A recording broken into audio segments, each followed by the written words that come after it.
Assalamualaikum warahmatullahi wabarakatuh. Selamat pagi anak-anak semua. Bagaimana kabar kalian? Semoga kalian tetap sehat dan tetap semangat belajar walaupun di rumah saja ya. Oke, kita kembali lagi di pembelajaran akidah akhlak. Kita akan masuk ke materi bab 2 yaitu tauhid uluhiyah. Semoga kalian tetap menyimak ya pembahasan kali ini sampai dengan akhir nanti. Oke, kita masuk ke materinya. Ada yang tahu apa itu arti tauhid? Nah, tauhid itu berasal dari bahasa Arab yaitu wahada, yuwahidu, tauhidan. Yang artinya apa? Yang artinya yaitu mengesahkan.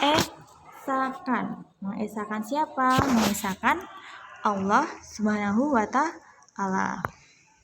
Nah, secara istilah arti tauhid yaitu mengesahkan Allah baik dalam zat, nama, sifat, maupun perbuatannya. Tauhid dibagi menjadi 3 ya. Yang pertama, tauhid rububiyah. Yang kedua, tauhid uluhiyah. Dan yang ketiga, tauhid asma wa sifat. Dan hari ini kita akan membahas tentang tauhid rububiyah. Apa sih tauhid rububiyah itu? Arti dari kata rububiyah yaitu mencipta, memberi rezeki, dan mengelola. Lalu, arti tauhid rububiyah adalah kepercayaan bahwa Allah lah satu-satunya pencipta, pemelihara, dan pengatur. Nah, ini sebagai bukti ya bahwa Allah sebagai pencipta. Ini ada dalilnya yaitu ada di dalam Quran surat Al-Jasiyah ayat ke-4. A'udzubillahi minasyaitonirrajim. Wa fi khalqikum wa ma yabussu min dabbatin ayatul liqaumin yuqinun. Yang artinya, dan pada penciptaan kamu dan pada binatang-binatang yang melata yang bertebaran di muka bumi terdapat tanda-tanda kekuasaan Allah untuk kaum yang meyakini. Nah, ini pada ayat ini dijelaskan bahwa Allah menciptakan kita manusia, kemudian menciptakan binatang-binatang yang banyak di muka bumi ini. Ini sebagai tanda-tanda kekuasaannya Allah, sebagai bukti adanya Allah ya. Dan kita wajib meyakininya. Nah, tadi kan dalil tentang bahwa Allah adalah satu-satunya pencipta, yaitu ada di dalam Quran surat Al-Jasiyah ayat ke-4. Nah, sekarang untuk dalil Allah sebagai pemelihara dan pengatur yaitu ada di dalam Quran surat Ad-Duhan ayat ke-7 sampai 8. Saya bacakan artinya ya. Tuhan yang memelihara langit dan bumi dan apa yang ada di antara keduanya, jika kamu adalah orang yang meyakini. Ayat ke-8, tidak ada Tuhan yang berhak disembah melainkan Dia. Dia itu Allah, yang menghidupkan dan yang mematikan. Dialah Tuhanmu dan Tuhan bapak-bapak kamu terdahulu. Nah, maksud dari ayat ini bahwa selain menciptakan alam semesta, Allah juga memelihara baik langit, bumi, dan segala yang ada di dunia ini. Segala hal pokoknya. Dan kita harus meyakininya. Selain itu, tidak ada Tuhan yang berhak kita sembah selain Allah Subhanahu wa Ta'ala. Tuhan yang berhak menghidupkan kita, yang mematikan kita, dan Tuhan yang wajib kita sembah. Kemudian selanjutnya yaitu dalil akli.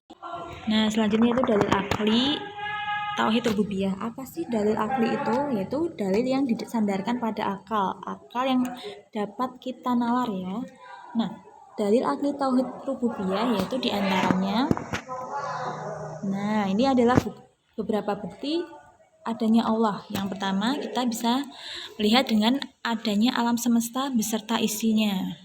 Nah, tanpa ada Allah, bagaimana bisa alam semesta dan seisinya ini tercipta? Kemudian yang kedua, terjadinya fenomena-fenomena alam, contohnya gerhana bulan, gerhana matahari. Nah, tanpa kekuasaan Allah, tidak mungkin akan terjadi fenomena itu. Nah, itu adalah bukti kekuasaan Allah, bukti adanya Allah. Yang ketiga itu adanya Al-Quran. Nah, udah jelas ya, pasti ya. Al-Quran itu adalah wahyu yang diturunkan kepada Nabi Muhammad yang bersumber langsung dari Allah.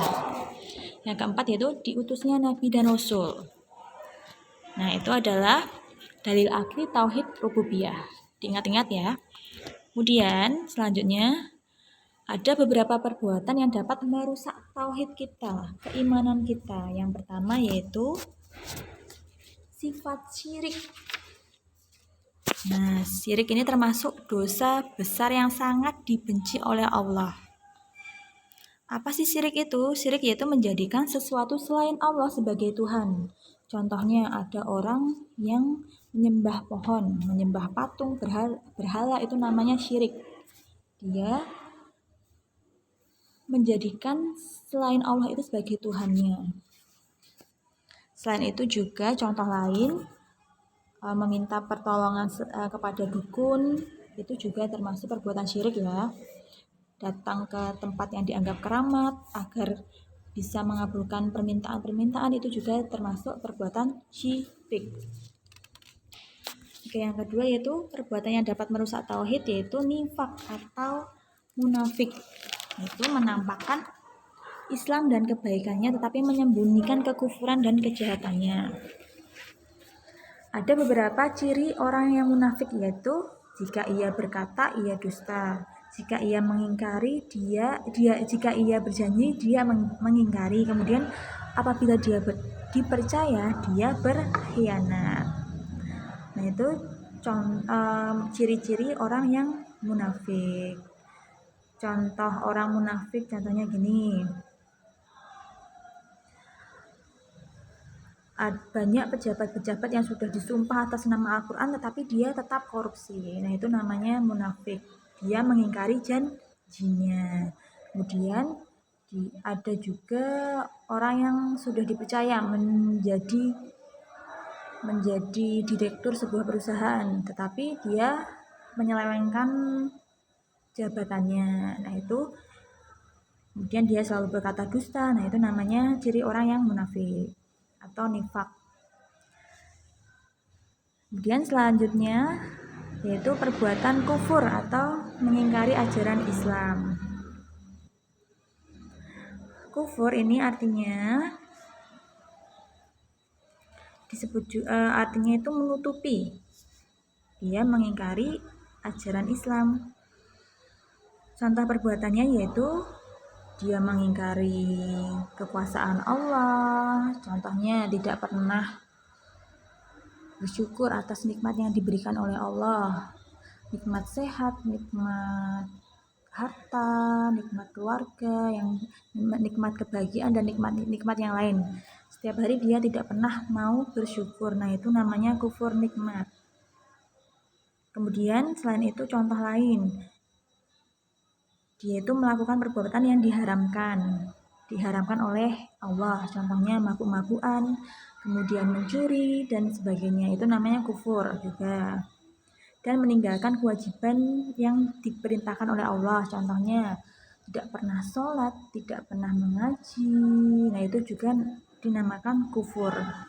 Semoga kita semua terhindar dari perbuatan yang merusak tauhid kita ini ya. Oke, selanjutnya yaitu perilaku yang mencerminkan tauhid rububiyah, diantaranya selalu menyembah Allah Subhanahu wa taala. Jangan ada yang kita sembah selain Allah. Yang kedua yaitu selalu berserah diri kepada Allah, pasrah kepada Allah. Jika kita punya masalah, kita pasrahkan saja kepada Allah. Berdoa meminta pertolongan kepada Allah. Kemudian selalu bersabar dalam menghadapi masalah. Jangan ketika kita mempunyai masalah, kita lari dari masalah itu. Jangan, tapi kita harus mencari solusinya dan tetap bersabar dalam menghadapi masalah itu. Selanjutnya itu saling menyayangi dan mengasihi antar sesama manusia dan sesama makhluk hidup yang lain juga ya. kepada hewan, tumbuhan, kita juga harus menyayanginya. Jangan kalau ketemu kucing di jalan malah dibalangi, dilempari batu. Nah, itu jangan, oke. Kemudian bekerja keras, penuh motivasi dan semangat untuk menggapai cita-cita. Nah, ini juga salah satu perilaku yang mencerminkan tauhid rububiyah. Jika kalian semangat dalam belajar, semangat dalam berprestasi, nah itu termasuk perilaku yang mencerminkan tauhid rububiyah atau kalian beriman kepada Allah. Oke, cukup sekian pembahasan dari saya tentang tauhid rububiyah. Jika ada pertanyaan, ada yang belum paham, silakan ditanyakan di WA group ya. Demikian dari saya. Wassalamualaikum warahmatullahi wabarakatuh.